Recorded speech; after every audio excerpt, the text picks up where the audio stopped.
of losing your place in the world. And who do you become when you have to kill off everything that you've accomplished, kill off everything you've done, and you go on this journey and you become invisible, where you lose your entire life, but you're still alive? And how do you go on with that? How do you exist like that without going mad when you are literally nobody? Hello, hi, welcome back to my channel. My name is Ashia Joy, and I am a speculative fiction author, writing my debut novel, documenting the process, pursuing self-publishing, but also I want to create this channel to talk about the intersection between spirituality and art and creativity as a spiritual conscious awakening path, and how you can use your spiritual awakening, your growth, your inner healing, yourself, learning more about yourself and your emotions and your energy in order to create on your path. And it's just a complete intersection of what I've been doing on my own path.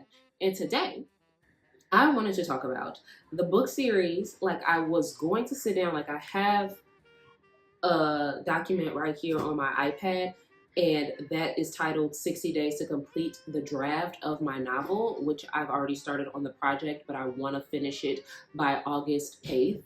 But first, I really wanted to connect and discuss and share the book series that actually got me and reminded me that I wanted to be an author, and reinvigorated that spark and that dream within me that I've always had and just kind of suppressed and repressed because of different societal expectations, different familial expectations, who I thought I was supposed to be, and what I thought art meant, and all of those different things. I talked about it in my video of like reintroducing this channel, and I'll link it up here or in the description if you want to watch it. And I wanted to talk about like the book series that you saw in the thumbnail, which I have right here, which I'll talk about in a second, that I also don't see a lot of people talking about. Like Book Talk and Bookstagram and YouTube is all so popular, but never have I seen anyone talk about this book series in particular, which is crazy to me because it's a phenomenal series. So today I've read about, in my lifetime, if I was to say, 237 books since 2022. Like, if I look at my list of fiction and nonfiction books and different things for school and just what my vibe has been, about 237 books since 2022. And in my whole lifetime, I have no idea. Especially even if I took those years off of reading like a maniac that I did, I have no count. I have no count. It is well over 500 something books. But through all of those books, I have a book that reminded me, that even sparked the idea of me wanting to be a writer or a storyteller, and that book is from middle school, and it's called The Skin I'm In. And if you know, you know, that book was so phenomenal to me. And then even the memoir of A Child Called It, and that initially sparked the writing when I really started writing as a child. But as an adult, I am 29 years old as of right now, which is, what is today? June 4th, 2025. I am 29. Through that, I had many different identities, many different things. I trained professionally in dance. I did acting, like method acting, improv acting. I have a sketchbook, and I'm learning how to draw portraits just because I feel like it and I want to. I currently also am in an apprenticeship for pottery and learning pottery and ceramics. And so I'm a creative. I do this, I do it. So when I've been reading the nonfiction books about like spirituality and quantum physics and consciousness and religion and different philosophies, all of those are great, marvelous, love those books. But I felt like there was something missing in my imagination. There was something disconnecting me from the message and the ministry that I had to share. And since I'm a very spiritually enlightened person, I'm not enlightened, but a spiritually inclined person. I always have been. I've always questioned religion. It's never made sense to me. And that caused a whole different other situation with my family. Since I was more inclined to that and learning about the vast array of it, I was like, okay, well, of course that makes it natural for me to write essays about spirituality, about different philosophies, about ways of looking at yourself and your emotions, your own personal power, your identity, your self growth. Fabulous, amazing. But a lot of these lessons I learned from stories, whether it was movies, whether it was poems, whether it was television shows. Television shows was my main medium when I wasn't reading. But even when I was reading, that's why I felt like when I was reading the Bible, I'm like, this story is great, but I think a lot of people are missing the point in the allegory and like how to use it in more than just that way. Right? But when I was talking about in my business and creating content, when I had a spiritual coaching business, when I was talking about like different philosophies, different ways to change your perspective, different things about your own personal emotional growth and healing and things like that, all of my clients were required to read The Alchemist. And there was a reason for that. And maybe I'll do a whole deep dive on The Alchemist and different like classic books that are really important for literature purposes, whether you are an artist or not. Those stories, I know those reasons, like The Alchemist sticks with me. And I read that when I was 16 for the first time. And then I read it again when I was 22, that there is something to be told about a story, because there is something important about the archetypes, and archetypes bring about shadow work, and archetypal work brings in so much healing. And I study archetypes. I've studied motif and symbolism and numerology and all of these different things that encompass who we are as individuals. And me seeing that, I was like, something's missing. And I'm setting up context because I want you to understand the state of my mind when I picked up the first book in this series before I even started. Oh, and if you're like, what is the series? It's the Cemetery of Forgotten Books series. And this is the first book called Shadow of the Wind. You see how like all of the edges are just frayed. The pages are yellow. I'm even rereading this now as like voice tuning while I'm writing, because I like, hold on 1 second before I get too excited. That was the mindset and the emotional state that I was in, of like, how can I weave my art with all of the awarenesses and lessons and emotions and philosophies and things that I want to spread in the ministry that I have to give and the voice that I want to use, and just this culmination of everything that makes me today, the identity that I've cultivated, the path that I've walked, the purpose that I am, seeing myself as a multifaceted individual. And everybody's not multifaceted. Some people just have one thing that they zone in on and they become geniuses and masters in that. For me, it is going through these different things, different phases, different ways of interacting with art, world, philosophy, consciousness, for me to see that wide array of experiences, emotions, ideas, ways of looking at things, perspectives. And I was like, I feel like I want to create art and share that. And that's what I want to do in terms of like a career, a path, right? But it wasn't happening in my business, which is another reason why I burnt it down and just was like, that's not working. And so when I started sitting in the nothingness, I found out that I really honored the fact that I wanted to be an author. But even before I sat in that nothingness, even before I burned my business down, I was still craving that. And when I read this series, I was like, oh, like I felt it at a soul level. And I just was so scared to actually accept that. So it took me a while to actually accept that that is the path that was really calling to me, accept that that's where I was going, accept that that's where I was being nudged and pulled to, even if I wasn't being able to see it immediately because I wasn't allowing it to, due to all the layers of fear. But that's the stage that I found this series in. And so this series, The Shadow of the Wind, I can read the back. Barcelona, 1945. A city slowly heals from its war wounds, and Daniel, an antique, I don't know how to pronounce the word, but it's an antique book dealer's son who mourns the loss of his mother, finds solace in a mysterious book entitled The Shadow of the Wind by one Julian Carrex. But when he sets out to find the author's other works, he makes a shocking discovery. Someone has been systemically destroying every copy of every book Carax has written. In fact, Daniel may have the last of Carax's books in existence.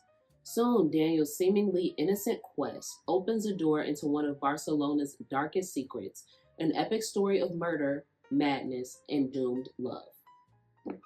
I don't even think the back of that does it justice, because they say you can read them in any order, but The Shadow of the Wind is the first one that came out. The Angel's Game is the second one. And this one is my favorite one of this whole series, because this is a gothic intrigue, tragedy, dark, and it has romance and it has mystery. It is such a genre bending series, especially with the gothic myth, like mystery. And this one's particularly has a completely unreliable narrator. Like, he is mad, and what you don't know is, like, you don't know what's real and what's not, and it fucks with your head so much. And then this one, which is the third one that come out, which is The Prisoner of Heaven, which is about a side character from The Shadow of the Wind, and it gives you context into the history, into the lore, because this is a historical fiction book. And then the last one, you see how thick this is, 800 pages, I think.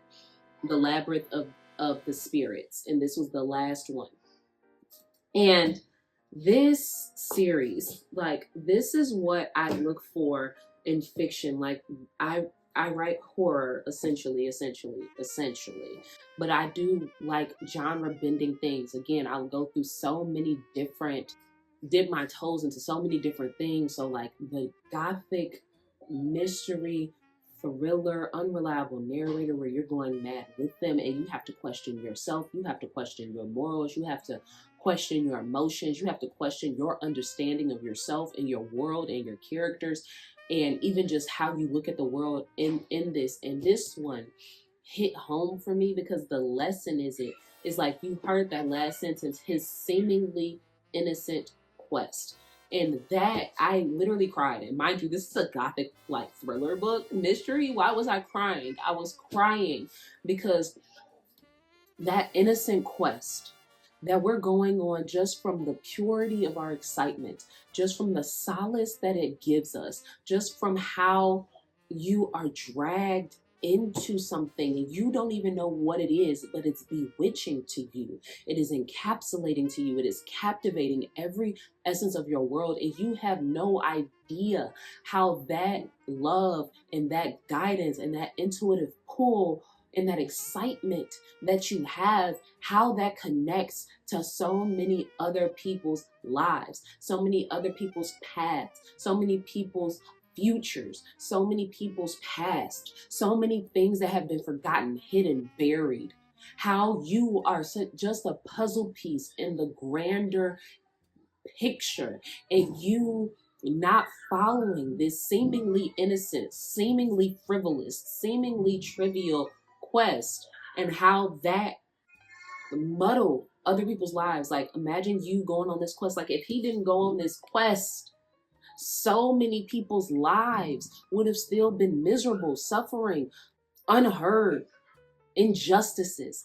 Like, I hope I'm not like just breathing on this mic, but I'm still getting used to everything. But it was just that one innocent quest, and he healed so many lives. He got justice for so many people. It leaked into so many things, and the thing that made him do it, he found peace in the last book. Like, him even finding this book was because his dad took him somewhere, and he got this book because he could no longer remember his mother's face. And so that book brought him solace, and it was so innocent, it was so pure, it was such a uncorrupted desire to just find more of his books, because that book brought him so much comfort. And it wasn't even a frilly book, it was like this book. It was a gothic mystery that just encapsulated you, and you went down a rabbit hole, and he wanted more of that because it brought him comfort and it brought him solace when he was grieving. And we think, and especially from my own experience, how small I am in the grand scheme of things, which I am small. in the grand scheme of things, but also so significant. Who said small means insignificant? That's what this taught me. Who said small means insignificant? Because all the little small threads from book after book after book after book, all of the things that I thought were unnecessary, unrelenting, like pointless. I'm like, why are you even telling me this? Why are we even going on this journey? And then I saw that and I heard that and I understood it by the end of the first book, by the end of The Shadow of the Wind, but by the end of the series, I still think about this book, and I finished this series in 2022. And it took me so long because I snatched this off of my cousin's shelf before I moved from Chicago. And I think that was not from Chicago, but I lived with her after my mom passed for about a year. And before I moved out of her house, I snatched this off of her bookshelf. Like, it was snuggled in between all of her law books, and I have no idea why it was right there, but I saw it. I looked at it and I just snatched it. I said, okay, so I'm taking this. And she's like, that's fine, I've already read it. And I didn't read it for like 4 years. I was just reading my nonfiction books, my memoirs, studying like astrology, numerology, and different things of that nature, of that sort. And then when I finally picked it up, because I was like, no, I need something different. I need to be invigorated, inspired, encapsulated, anything. And I picked up this series, and the prose in it is just immaculate. Like it is yellowed and everything. Like, it is, the characters are distinct. The prose is beautiful. It is such a lyrical, literary style, but everything is alive. Every moment is blanketed in so much emotion. I felt every sentence. Every sentence was handcrafted. The development of the story, the smallest things, the foreshadowing, the motifs, the symbolism. And I don't want to tell you about it because I want you to read it. But the themes of corruption, the themes of grief, the themes of secrets, the themes of family and disjointed families, the themes of friendships and long-lasting connections, the theme mostly of losing your identity, of losing your place in the world. And who do you become when you have to kill off everything that you've accomplished, kill off everything you've done, and you go on this journey and you become invisible, where you lose your entire life, but you're still alive? And how do you go on with that? How do you exist like that without going mad when you are literally nobody?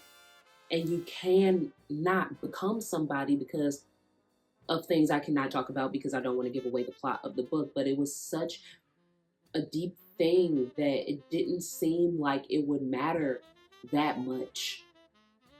And yet it did.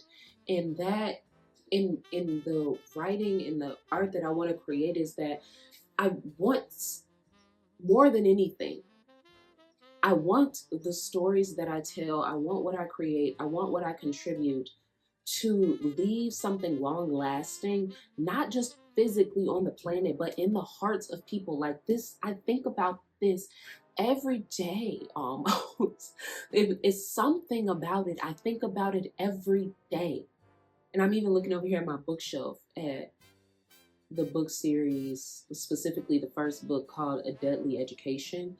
And that book got me into reading like a maniac. Of like, it's June right now and I've already read 60 books this year, and I've DNF'd like 15 of the 60 books. I've finished 60 books this year, and then I DNF'd 15 books this year. So I've been going through books like a maniac. And yes, I comprehend and read all of them to its utmost importance for me to understand the themes and the works that's been going on in them. But like, that book got me into reading. like a maniac, and it left something in me. But the way that the magic systems and the themes and all of that was integrated into every aspect of that book for Deadly Education was magnificent. I was like, oh, I definitely know that I want to write speculative fiction. Then I know that book said, oh yeah, I'm writing like magic and dark systems and world building and spec and sci-fi and all of those things. I was like, yeah, that makes sense with the surrealism attachment to it. But this is like the prose, like the way that I want my prose to come alive on the page so that it can have a way to live in people, that the themes and stories is like they seep so deep into your marrow that you begin to bleed that. Like your blood is made up of some other body's work and creativity that invigorated you so deeply that it became a part of your cellular DNA. Like this changed me on a fundamental cellular level. Like the skin I'm in changed me. Like A Child Called It changed me. Like A Brave New World, Dr. Jekyll and Mr. Hyde. Love that book. As you can see, probably that is dystopian gothic is my jam, dark literature, and that's another thing. I already have it in my YouTube ideas list of talking about like why dark things keep coming up in your art so much, and please do not take them out. Like, do not take them out. But like, I'm even reading Red Rising right now, and I'm reading a lot of different books right now. Actually, nah, I don't want to do that. I want something other than it's just a fun story. And I love fun stories. Like there's nothing wrong with that. And I want to caveat that because sometimes you just need fun stories. You sometimes just need something that makes you laugh, and that can still have a theme. I don't want to say it doesn't have theme and it doesn't have relevance and contribution and importance. It does.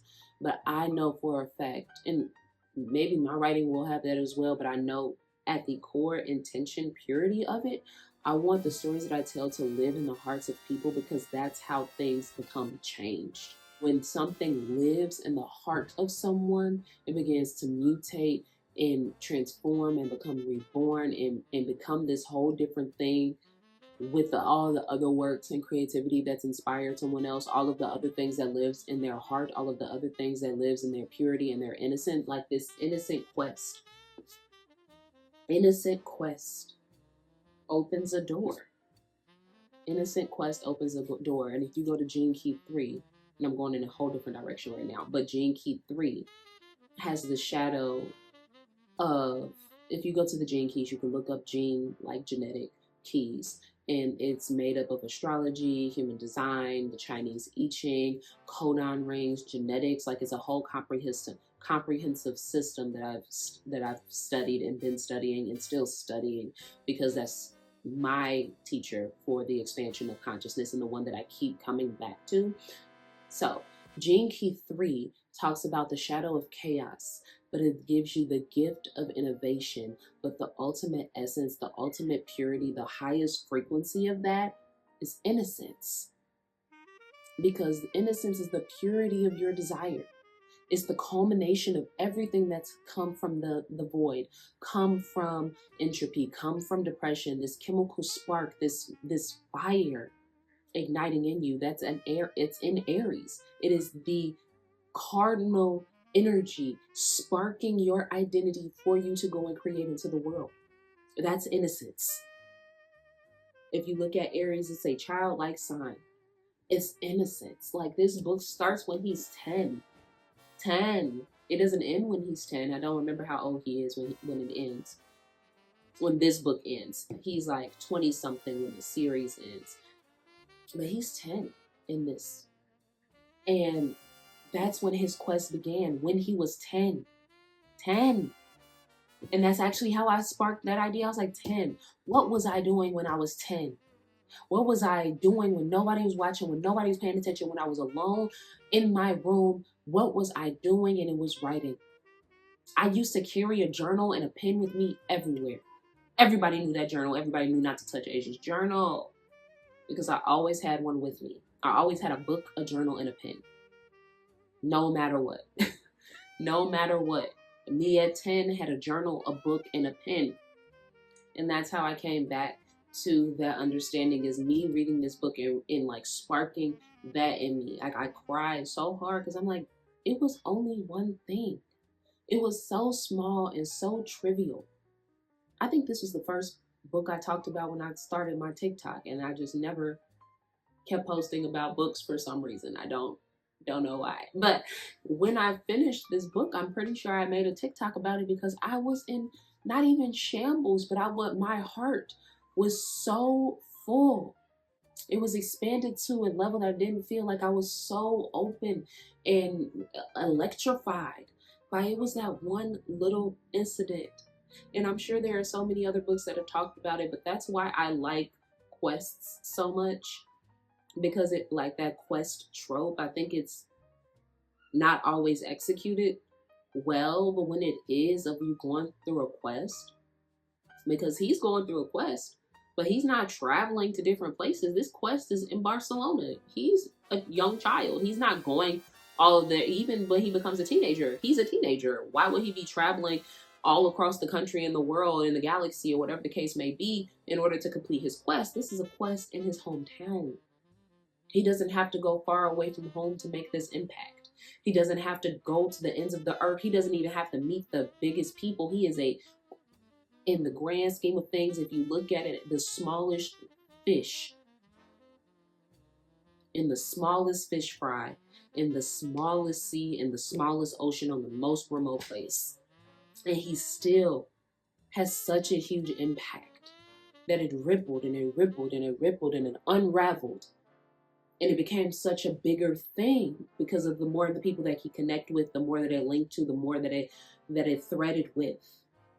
That web kept expanding. And I think for me, I was like, oh, I am small, like I said earlier, but I'm not insignificant. And my piece is just as valid. Do you know how irritating it is to finish a puzzle and you have one piece that's not filled? Like you just got one missing piece. That's so irritating. Imagine like we're this grand puzzle of the planet and every purpose and everybody's purpose, path, pursuit, loves, talents, destinies, desires, the tools that you have in your spiritual toolkit, and all of them are not being utilized. So the puzzle is just in scrambles and pieces. They keep changing, they keep mutating, and you're never, and if whatever God you believe in is up there putting this puzzle together, and they can never put the puzzle fully together because we're not living up to our true potential. We're not playing the role we're supposed to play. We're not following our own innocent quests in order to fulfill this grand scheme of things and for the collective and society and us individually and collectively, micro, macro scale, in order to live at its highest capacity. Live in the mode of prosperity, create this utopia that we all want to see, create these solar punk vibes that we want to see, create the change that we want to see universally. How do we do that? By fulfilling our own individual quest, right? So that's what I have to say. I would love to hear what books sparked it for you, whether that was recently or in the past when you actually started writing. What book, what moment, what thing like invigorated it for you that you wanted to write, that you wanted to draw, that you wanted to do animation, illustration, that you wanted to be a sculptor, a painter, a charcoal artist. Like I follow so many charcoal artists on YouTube and Instagram. I love charcoal drawings. Had to take a moment because my kids were screaming at the top of their lungs. But I would love to hear about that because there's a reason that was the thing.